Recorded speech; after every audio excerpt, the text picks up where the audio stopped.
दिन भर ओकर नई मैसेज, ओला कॉल म बात करे बिना रहें का आसान होथे का?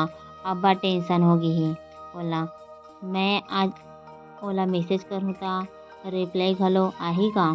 पहिली तो ओकर मैसेज म मोर इनबॉक्स भरे रहत रहिस हे अउ अब मैं ओकर बारे म दिन भर सोचत रहिथो अउ एक ख़्याल म डूबे रहिथो।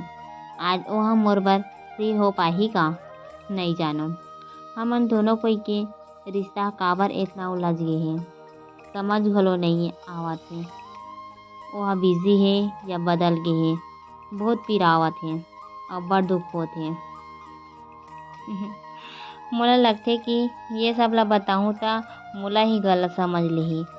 ओकर इंतजार म मोर आँख ह चाहे कतनो भी थक जाए पर ना डर लागत रहिथे कि कहूँ बताहूँ त मोला छोड़ के कभू चल देही त।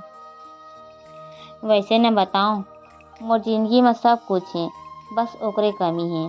का पता पूरा होही या नइ होय। कब आही ओकर मैसेज अउ कब आही ओकर कॉल, बस ओकरे इंतजार म रात भर गुजर जाथे। बस मोर एक उम्मीद हे अउ ए कभू मत टूटे अउ कहूँ तो अइसना पल होही ओ मोर पास होही। मोर मन करथे कि ओला जाके बोल दूहूँ ओकर इंतजार अब मोर बस म नइ हे अउ मैं चाहत हूँ कि ओला खुद ए बात के एहसास होय।